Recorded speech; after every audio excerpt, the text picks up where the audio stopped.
Hello and good morning friends, welcome to the CEC-UGC live lecture. Dear friends, as you know that we are carrying a series on new media and so far we have conducted numerous sessions under this series.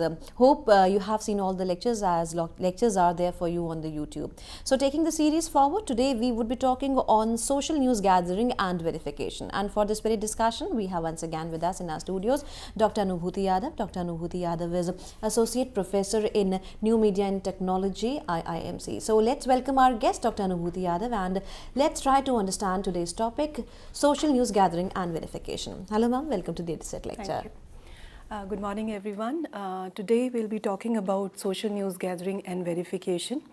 I've taken these two topics together with a purpose because social news gathering and verification, they are related to each other. When we talk about social news gathering, this means that in social news gathering we are involving public community in the gathering of news. We know that there are a number of incidents happen, there are a number of events happens, and there are a lot of eyewitnesses, those who share information in the form of audio, video, text messages with the reporters and with the journalists. But at the same time, we also know that whenever such incidents happen, when a lot of information is coming, out of that information, much of the information could be false information, and that needs to be verified by the reporters and by the journalists. So that's why we have taken these two topics together, social news gathering and verification. Now before we get on to this concept of social news gathering, let us look at the digital landscape, which we have already discussed about, but just to get an idea like how much information which we can get from the people who are scattered around the world. Now, if you look at this number, if you look at the statistics, we know that the total population is around 7 billion. And out of the 7 billion people, 3.24 billion people are connected with internet. And social network users, the people who are there on the social media platform, could be Facebook, Twitter, Instagram, and any other social media platform, the population of those people are 2.34 billion. And out of this, Facebook users are 1.79 billion, Twitter users 307 million. And if you look at the tweets, per day we're getting around 307 million tweets. And if you look at videos, every minute 400 hours of videos are being uploaded. And for the photos, 32 million on Instagram. Now this gives us an idea of amount of information which is coming from the public, which is coming from the general people who are not associated with any news organization. They are the common people, but the people who have access to internet, the people who have access to smartphones, the people who are onto the social networking websites, and therefore they have this opportunity to create and share content with the people. Now these people, who these people are there at the news events before a journalist even hears of it. Many a times, whenever any incidents happen, say for example, there was a train accident near Kanpur recently. So before the journalists reach that particular place, it's the common people who have access to the information.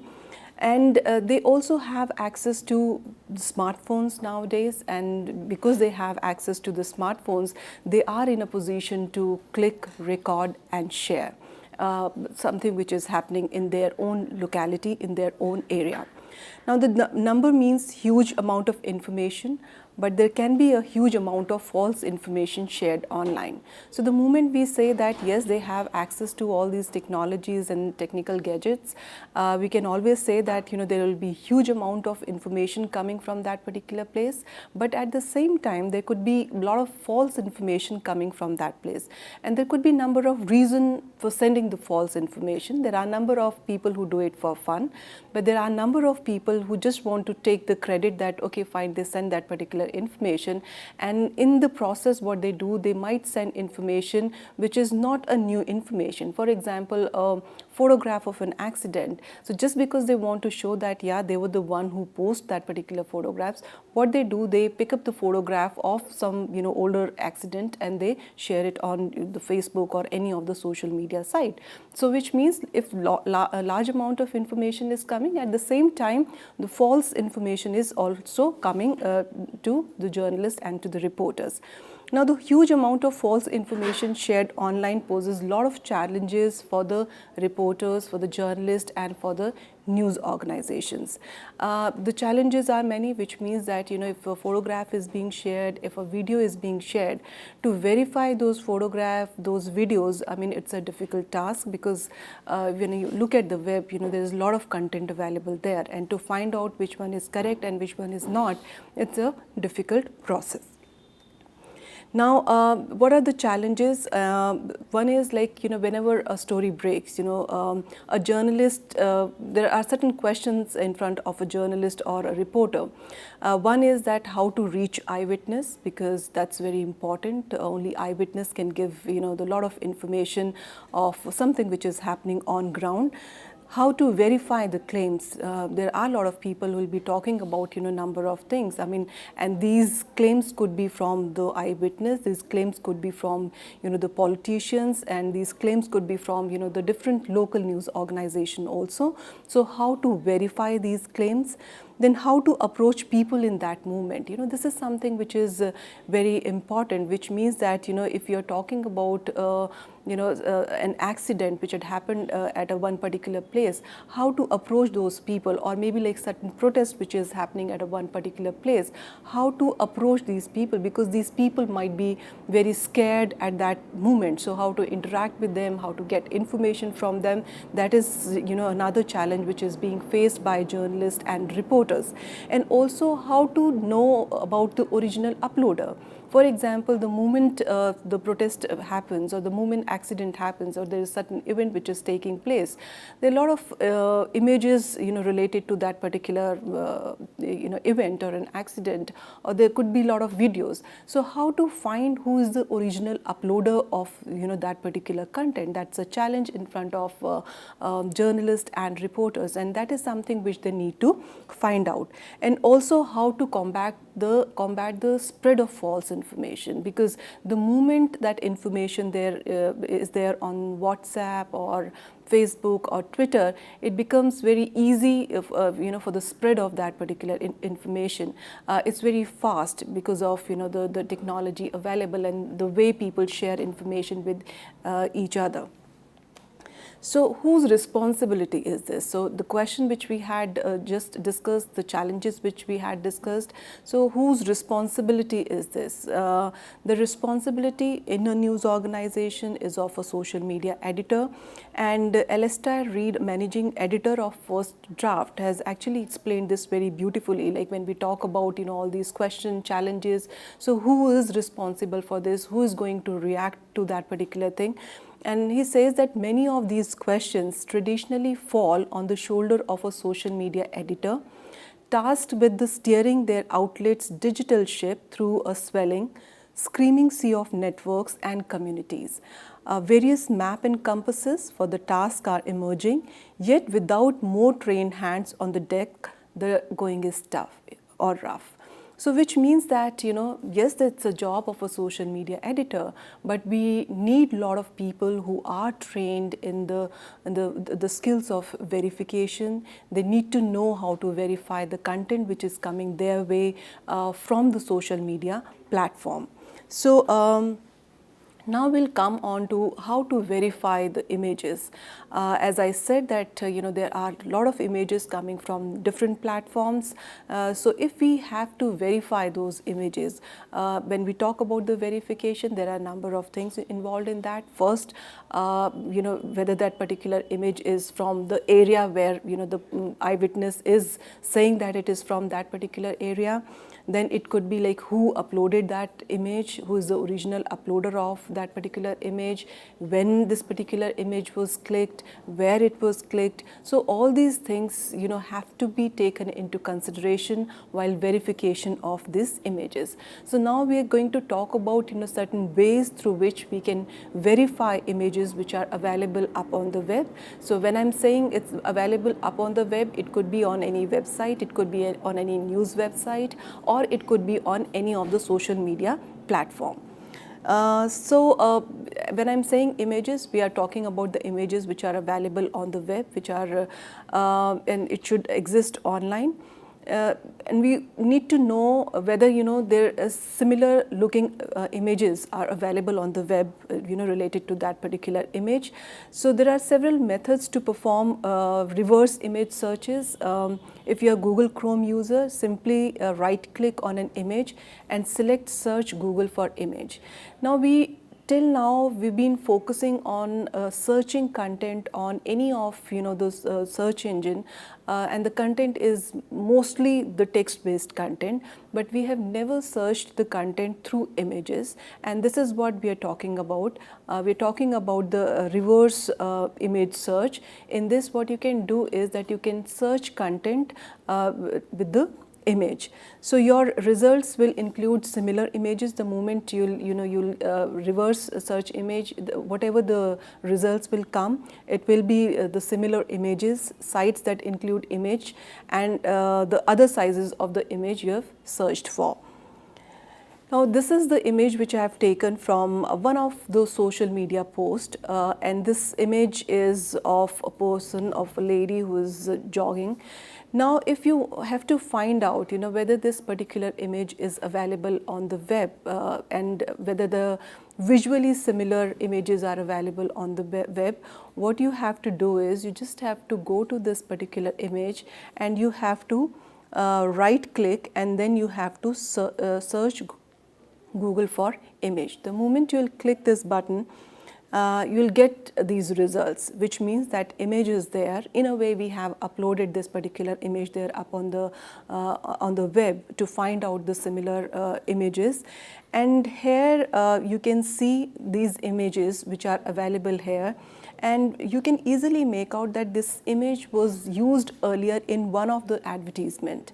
So that's how we can find out where this particular image was earlier published or earlier used, and on which particular platform or website it has been used earlier.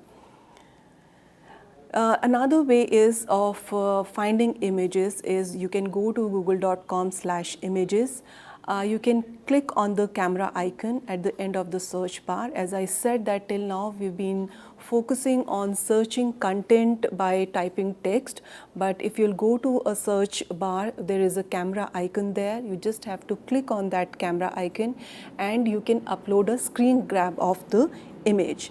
For example, this is like if you want to search by image, one is that if the image is available, it is available on the web, you can always click and you can copy the URL of that particular image, and you can post the URL and you can search image. And otherwise what you can do is you can upload that image from here. And the moment you'll do it and you'll press the search button, it will give you all the images, the related images or the visually similar images. Then what you can do is this is the third way. You can go to visit google.com images and enter a search phrase, and then you can copy the image address, you can return to search box and paste in the URL, and that's how you can search different images. This is how you can search images, whether it is available on the web, visually similar images, or like it has been used by the other websites also or not. Then if you want to delve more into this thing, you want to know about the time when that particular image has been uploaded, so there is a way of doing that. So once you have searched by image, you can use the time drop down menu to see when and where it has been published. So when and where becomes very important because say for example, if there is any accident and you want to find out, you got one particular image from an eyewitness and you want to find out, you know, whether this particular image has been sent by this particular person or not. So you can do this particular check and you can see the time of that image or the visually similar images, and if those images were posted earlier also, that means that that's not the true information which you are getting from the eyewitness. And to filter your result by date, you just have to go and click on the search tool and then time to set your parameters, which range from the past hour to the past year to custom dates, which means that if you want to do it for last 24-hour days, 2 days, last 1 week or 1 year, you can do it. But at the same time, if you want to custom the time period, for example, you just want to know about for example the Nepal earthquake which came in 2015. So what you can do is that you can give that particular range and you can find out what all images have been uploaded at that point of time.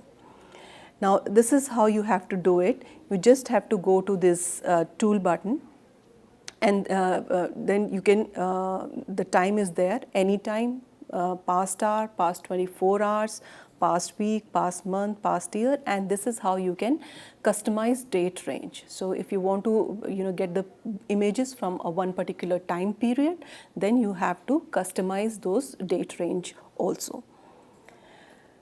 Then multiple images and video thumbnails. Many of the same images circulate after major events like natural disasters, riots and airline crashes. So finding original news reports will help to identify misattributed content. Google will suggest a best guess search term to accompany your image. Click news to show reports that were published relating to this best guess, which means that when you go to images, it will also give you a best guess, which means something which is related, the term related to that. For example, if you're searching for demonetization, so Google might give you a best guess that could be ATM queues, and then what you can do is you can go to Google News to find out whether the news related to this has been published by the different news organization.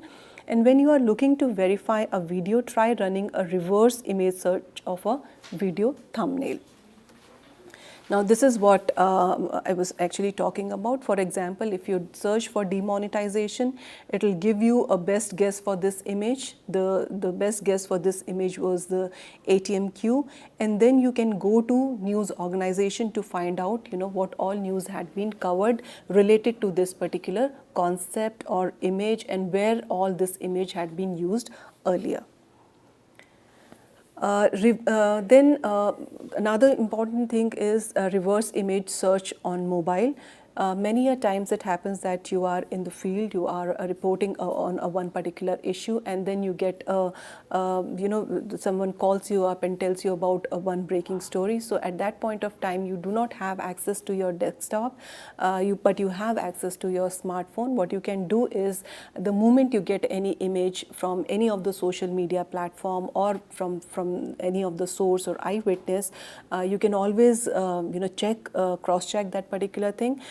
In your smartphone, what you have to do is that you have to press on the image until the pop-up dialog box appears, then select search Google for this image. Similar function will happen, what we had just discussed, the way it is done on the desktop. Now target your search using quotation mark. This is very important. As reports emerge of a breaking news event, the likelihood of finding eyewitness experiences on social media is high.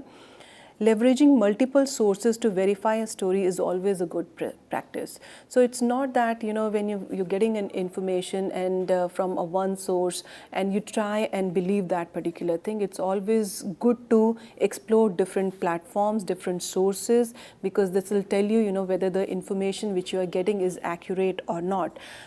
Because obviously on the basis of the information which is being given by one or two person, you cannot have that thing in your newspaper. You need to cross-check it twice or thrice.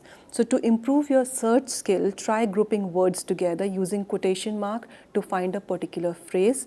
When searching social media, it's good idea to use phrase that eyewitnesses would use. So instead of airport evacuation, try we just evacuated, because on social media platform people mostly they they are talking about themselves, whether it's Twitter or Facebook or Instagram. So instead of using like this is something which had happened, you have to type it in the first person, because this is how people might be writing at that point of time. So maybe like something happened, a blast outside my house, or we have just evacuated. So these are the things people will be typing on their social media platform. So it has to be searched that way.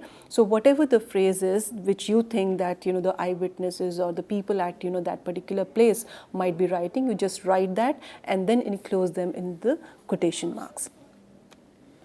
Then how to search for keywords in video titles. I mean, this is also very important. Finding video footage of a newsworthy event can help to both report and verify a story. One is that, obviously when you're talking about, writing a news story, every time you cannot go and record a video. Many a times we have to depend upon a video which has been already recorded by eyewitnesses, and something which is already available up on the web. And this is the strength of, new media, which means that there are number of, videos, or there are number of images which are available, and which, the people who created those resources, they are also telling that the other people can use it. So you can use that particular footage, but then you need to verify that thing also. Now when we talk about the images, what you can do is that you can combine site specific searches of a video sharing platform such as YouTube video with keyword searches using the command Untitled, which means if you want to know about demonetization, then you have to write Untitled demonetization, and then you have to give the name of the channel, which means like if you are searching on YouTube, then it has to be YouTube. If you are searching on Vimeo, it has to be on Vimeo and any other platform. As you can see, so Untitled demonetization, then the site youtube.com, and if you do this, you will get the results like this, which means on YouTube platform, whatever is available related to demonetization, it is available for you people to see, available for you people to verify, and if they are available under the license, that is the Creative Commons, you can use it in your story. And on these particular videos, if the embed code is available, then you can also embed there in your story. Now, advanced search to filter language and region. This is like another way of trying to find out information which has been uploaded from the different areas. For example, the Nepal earthquake. So the people there might be uploading content in their own language. If they are uploading a picture or if they are uploading a video, definitely they'll give the title to that particular image or video in their own language. So this is how we can filter the content on the Google also. For example, if you are working on a news story on Chennai floods or Nepal earthquake, you can perform advanced search for web pages, images or videos and filter them by region or language. So region and language becomes a very important thing when we are talking about an event which is specific to one particular place, which means that if we are talking about Chennai floods, obviously the people who are there in Chennai, they might have uploaded a lot of content from there. Or if we are talking about Nepal earthquake, so the people from Nepal, they've been uploading content from that particular place. So we have to find the content by region and also by language. So if you can see this, you can use the Google Translate for this. For example, like Chennai floods. So you translate that into the Tamil language, and then you try and search the content. So chances are that you'll get much more content by using this particular language, and much more relevant content, rather than if you'll search with English or any other language. And similar is like as we have taken the case study of Nepal. So if you can use the Nepali language and then you try and search, then you can get a lot of content which has been uploaded in their own language. Now this is another thing. This is also an advanced search, which means that you have to type all the words through which you would like to search the web. Then another thing is that put exact words in quotes. For example, you want to write about, you only want to see the rehabilitation program. So you can type Chennai rehabilitation or Nepal rehabilitation work. So this is the exact phrase you have to put in here.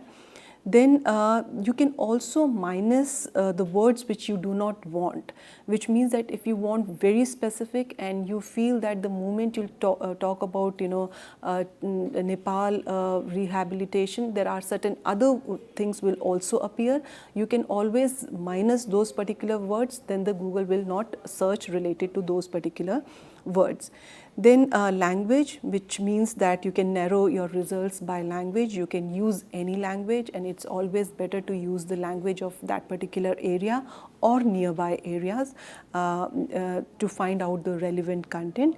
Then find pages published in a particular region. So you can search by the different countries. Then find pages updated with the time that you specify, so the time period, which means the time range which you would like to give. Then you can also search on a specific site. For example, if you want to search for a content only on a Wikipedia site, so you'll get the result only from the Wikipedia. Or maybe like if you want to search for, maybe like you say that, okay, we don't want to take content from the .com site, or we just want to take content from the .org site or .edu site. So you can type, a one specific site or type of site also, so that Google will retrieve the content from those particular website. Then search for terms in the whole page, page title or web address. Then you can also save search, which means that it will filter sexually explicit content from the searches. And then the file type. The file type is something which is very important, because when you are searching the content, you can search by the format which we'd like to have, which means that you can search for the text, you can search for the video, you can search for the different formats. You just wanted to have an Excel file.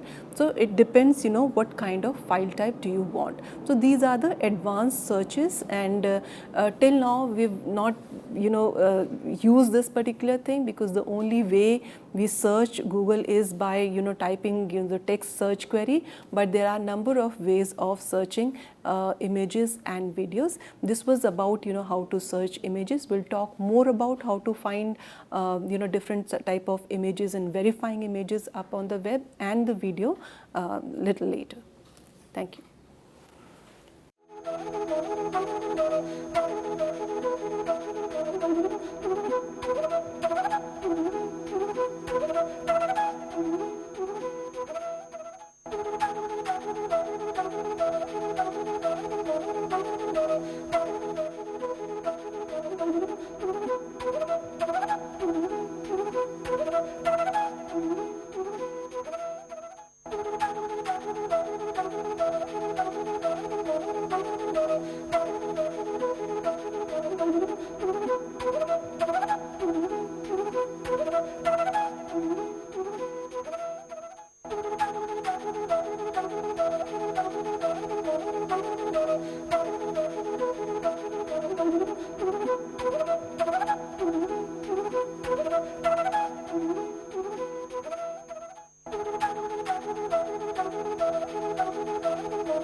So we've just talked about using the advanced search. Now there are a number of resources available and which are relevant for the reporters and the journalists. Now we have to keep track of all these resources.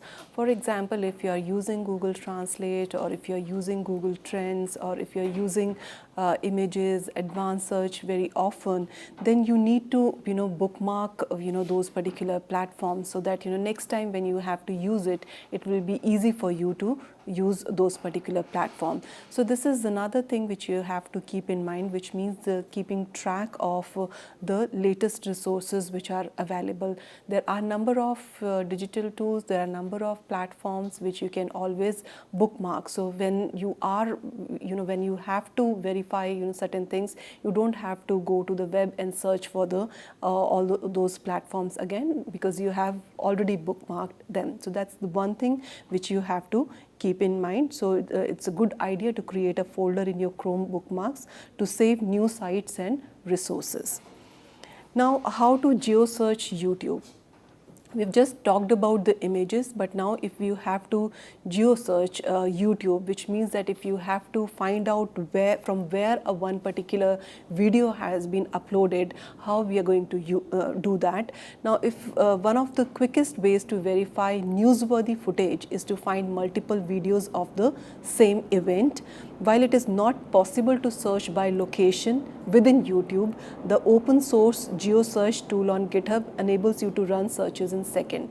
So if you have to find out from where one particular video has been uploaded, yes, the YouTube does not have that particular feature, but the Geo Search tool on GitHub, with that you'll be able to find out like from what particular place this video has been uploaded. For example, if you are investigating this post about Indian Army being deployed in Nepal during earthquake, enter an address or place a name in the search box and select a time frame. So I'll just show you the Google search tool on GitHub. But before that, since the search for the Nepal, if you are doing that, if you're searching the content on that particular platform, and if you didn't get much results, so what you can do is that you can type the name of the nearby places or the nearby countries. The chances are that you might get content from there. And the results are listed in order of the time they were uploaded, with the oldest at the bottom of the list. To ensure you are working to verify original footage, work from the bottom up, because you need to know like what was uploaded earlier, and then you have to move upwards. So then you can make this tool work even harder by mastering advanced search technique. I'll just show you this. For example, I mean, we've talked about the train accident which happened recently near Kanpur. So this is the Geo Search tool which I was talking about, www.geosearchtool.com. This will give you an information from where one particular video has been uploaded. So what you can do is, if you want to find out, the accident has taken place, and if you want to find out, from there, what all videos have been uploaded. So what you are going to do is, you'll just type the location as I written Kanpur, then you can set the time frame also. And plus, you can also give the keywords. For example, I've given the keyword Indore Patna Express. I've also given the radius, the kilometer, and then the name of the channel from where I would like to search the content. Another 3 options which are available on this particular platform, which is very, very relevant for the journalist. One is that the Creative Commons results only. Which means that the moment you get the results from the Creative Commons, the videos which are released under Creative Commons, you can easily use this. Then the embeddable only results, which means that whatever results you'll get after this particular search, you'll be able to embed that into your story. And then the live only results, which means the live broadcasts happening from that particular place. So as I said, that the Google right now do not offer this provision to find out the content from where it has been uploaded. For that you have to go to Geo Search tool, and you'll be able to find out the content from there. Now I've searched from there, and this is the result which I've got from that particular place using this Geo Search tool. Now this gives me the information uploaded on. It gives me the the date also and the time also, and I know that this has been uploaded from that particular area. You can also check and do the reverse image search for this thing to find out in what all platform this particular video or image has been used.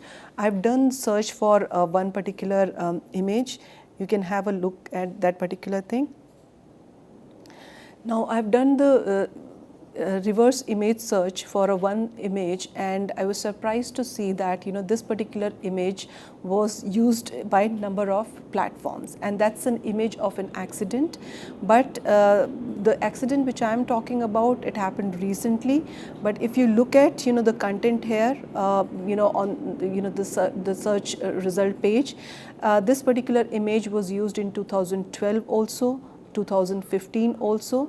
Now with this we can easily make out that this particular image in question, it's not the image from this Kanpur accident, but it was used earlier also by the different news organization. So this is how you do reverse image check. Now interpreting advanced geo search result. First is scanning the thumbnails can help you quickly identify and eliminate footage from official news channels. So what you can do is you can scan the thumbnails and do the reverse check for the thumbnails. In this case, some of the early uploads look like eyewitness footage. As we had seen earlier, there were a number of uploads by the number of people.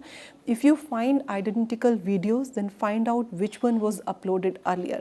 So the example which we had seen, now what we have to do in that is that we have to see all those news reports, all those contents and the video and the images, and see which one was that video or image that was uploaded earlier. So the chances are that particular image was original.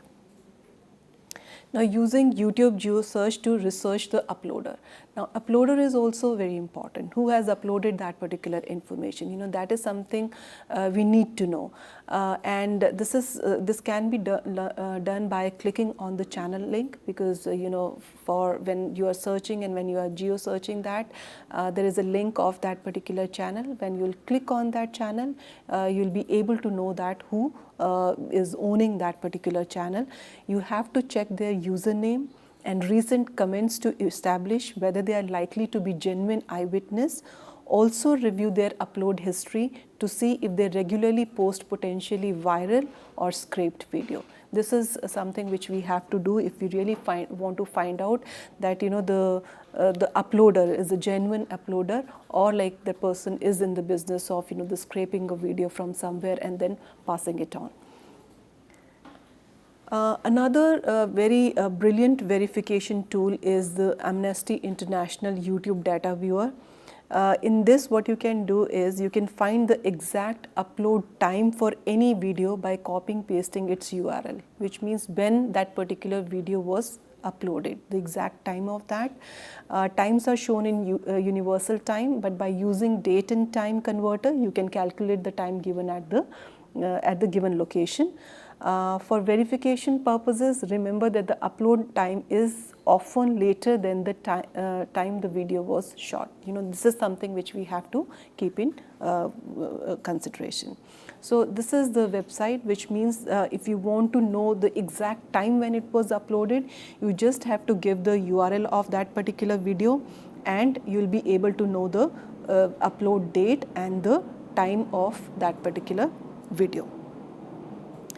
Now we've just talked about the image searches. So if we are talking about this concept of verifying photographs and images, there are three important things which we need to verify. One is who the person who has uploaded that particular information, eyewitness who is sharing that particular information, who exactly that person is. Second is when when it was uploaded. We have already talked about who the uploader and when it was uploaded. Now where it was uploaded.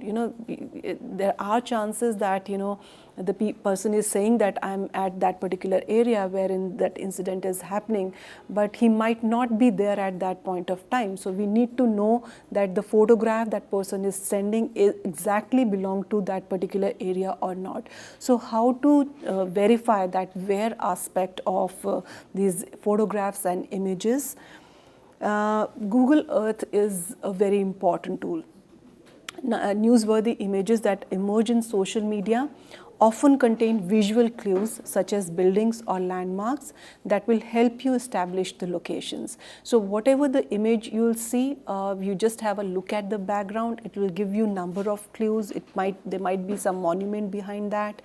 There might be some building behind that. So every image gives lot of clues, and this is something which we are going to use, or which we are going to make use of while we are verifying the images using Google Earth. So if you want to begin your verification process using Google Earth, the first thing which you have to do is that you have to download the Google Earth. You can go to googleearth.com and you have to download that particular thing. And it's a very interesting platform.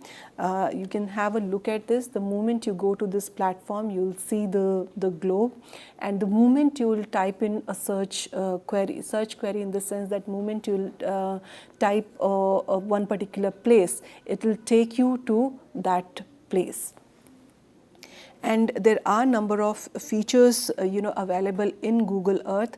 For example, now you've got an image and the person is saying that I am standing at this particular place, and this accident has taken place, and he has actually sent you a photograph.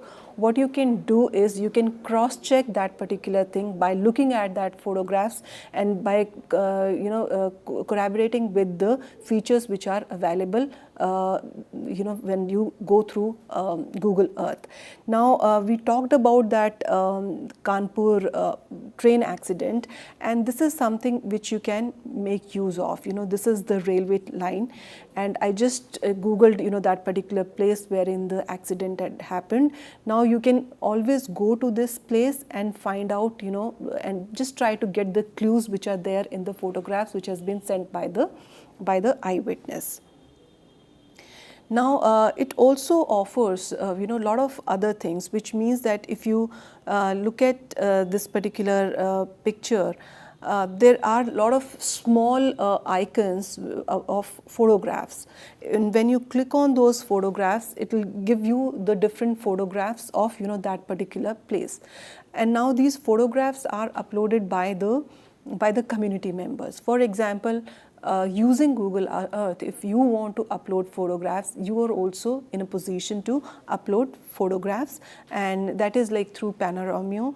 Earlier it was the totally different platform. Now it has been embedded with the Google Earth. You can upload your own photos here. Another important feature in this is one is that you can zoom into number of places, but it will also give you a street view. When you click on this yellow icon here, just double click on this. The moment you double click on this, it will highlight certain areas in blue. And now when you click on these areas, it will give you a street view, which means that you can visit that particular place. So if someone has sent you a photograph related to this particular street or this particular place, you can always cross-check those particular photographs.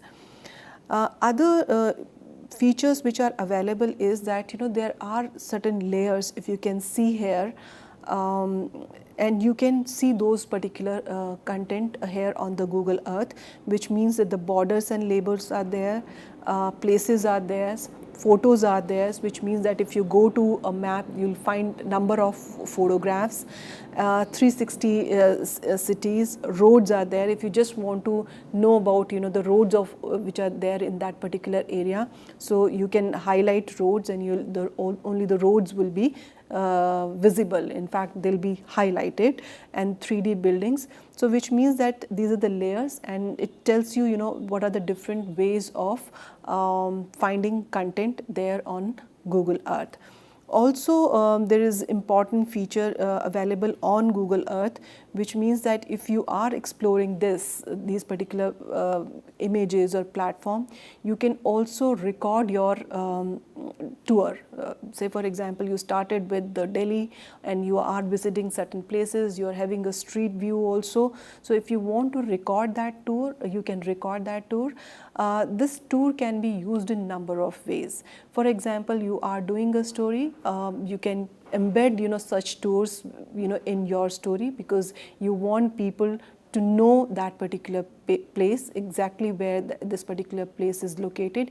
You can always start your story with this, take them to that particular place, and then you can use the photographs and the videos which are being sent by the eyewitnesses from this particular area. So it depends upon you as a journalist, as a reporter, how you use all these digital platforms. You can always converge these particular platform. You can remix the content which you can create from this platform and something which has been sent by an eyewitness, and you can create your own content.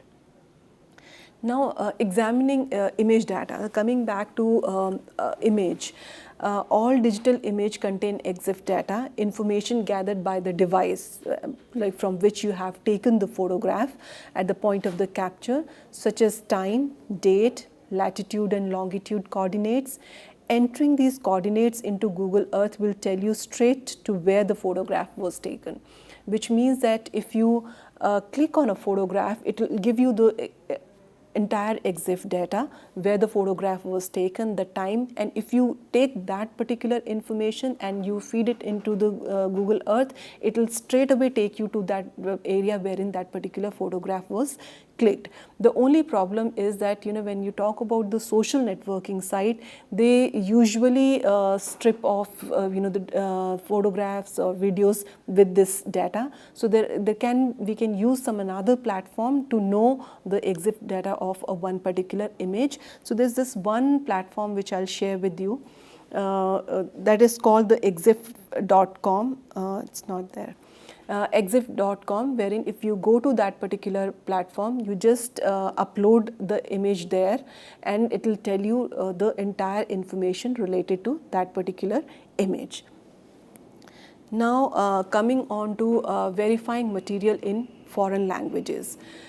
This is important, as we have discussed earlier, which means if something is happening in Nepal or something is happening in Egypt, so you need to search content related to their own language. And how you're going to do that is that you knew that, okay, this is something which had happened. You'll use Google Translate as another digital tool. You convert that into their language, and then you use it for the for searching the web. So for example, this is what I've done. Massive earthquake, so you translate into their language, and then you search the content with this particular language. Now, these were the ways through which you can verify images and videos, which is very important for a journalist to do nowadays, as we had discussed, because there's a lot of information available. There are a lot of people who are uploading the content. Yes, it is making sometimes the task of a journalist easier, because you don't have to go out and the content is coming your way in your office only. But at the same time, it is making your task more challenging, because how to find out which content is accurate, which is relevant, which is authentic, it's something which has to be done by you. So the cross-checking is something which is very, very important. You need to cross-check it, twice or thrice, and once you are confident that yes, this is the right image and this is the right video, you should use it in your news story. Otherwise, if you are, and this has happened a number of times in the past, wherein there are a number of hoaxers who send the inaccurate information and the false images and videos to the news organizations, and the news organizations, they have used it in their news story, but then later on people came to know that that was not the right information. For example, there was a the image was of a aeroplane crash, and later on it was people came to know that this is not something which was clicked at the time of the crash, it was something which was clicked 5 years back.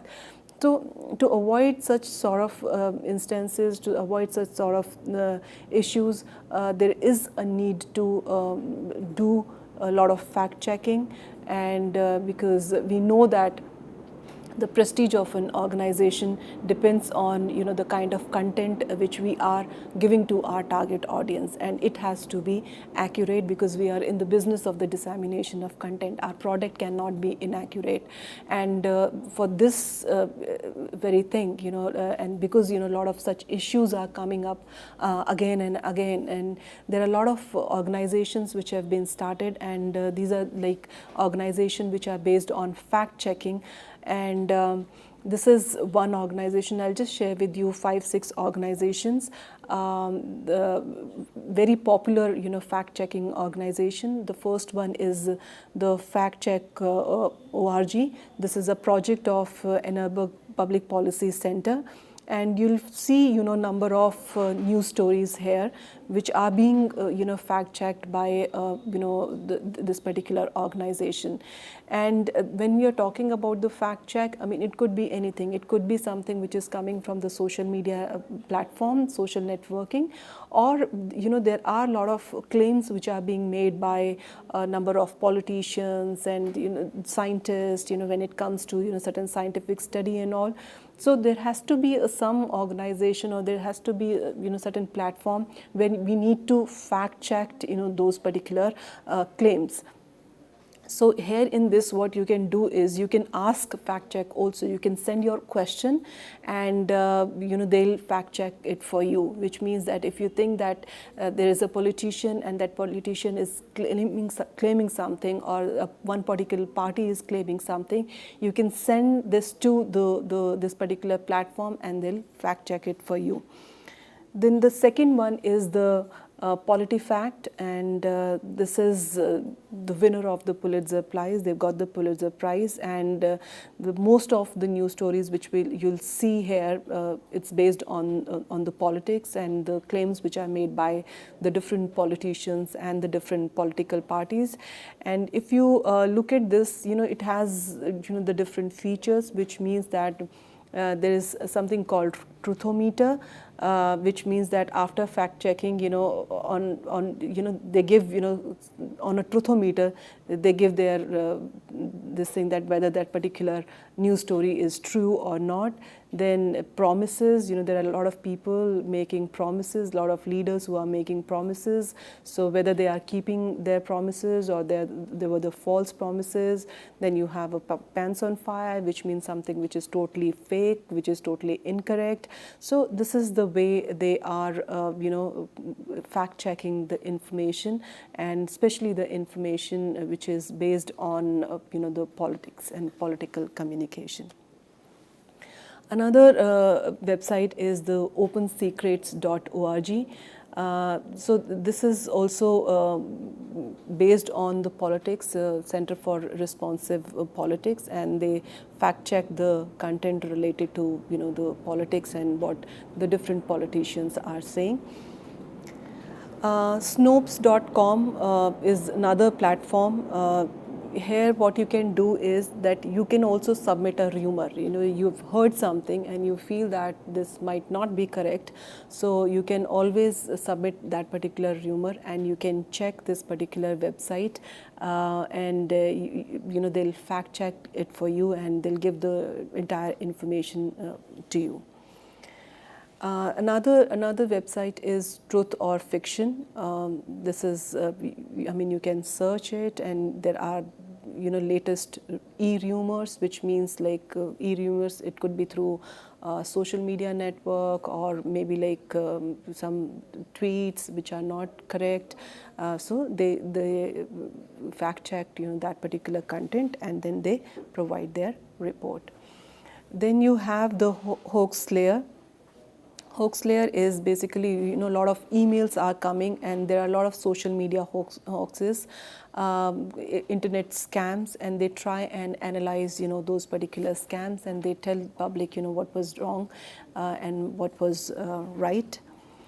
And if we talk about India, we have a website which is called factchecker.in. They also fact check, the claims made by a number of people. So the story is about Chief Justice Thakur, and they are saying that the Chief Justice Thakur is right. High Court faced 42% shortage of judges, and you can always, send your queries, or if you heard of any rumor, or if you want anything to be checked, you can send it to this site. So that's the only site which we have in India, the factchecker.in. And then we have an internet fact-checking network at Pointer, and this is committed to promoting excellence in fact-checking. And according to them, they believe in non-partisan and transparent fact-checking, and they think that it can be a powerful instrument of accountability journalism. Conversely, unsourced or biased fact-checking can increase distrust in media and experts while polluting public understanding. In fact, Facebook is also a part of this now, because we have seen in the recent elections in US, there are a lot of fake news were disseminated using Facebook as a platform. And keeping that in view, even the Facebook now, they are saying that they'll have a certain provision wherein the fake news will not come in the news feed of the different of the people. And they are actually tying up with the Snopes, PolitiFact, ABC News, and FactCheck.org, and they're all members of Internet Fact-Checking Organization. So this was all about social news gathering, verification, and fact-checking. And we know that the fact-checking is a very, very important part of journalist and reporter's job. We have to fact-check things twice and thrice. We cannot afford to make mistakes because we are in the business of creating content and disseminating content. Our main product is content. So fact-checking and verifying that particular content is very, very important. There are a number of tools available nowadays which can make your job much easier. But yes, never we should think this way that there is a lot of information available. Let us take whatever is coming our way. It is actually making our job more and more challenging, and we have to keep in mind these two things, verification and fact checking, while we are writing any news story. Thank you. With this note, thank you, ma'am. Thank you so very much for your precious guidance once again to the students. And dear friends, we believe that the lecture which was delivered to you was very, very beneficial. So please do write to us at info.cec@nic.in. Please give your feedback, as well as if you want to have a session on particular topic concerning to new media, then also you can write to us. Keep watching us, keep writing us. We would be meeting again soon. Till then, take care. Goodbye. Thank you, ma'am. Thank you so very much.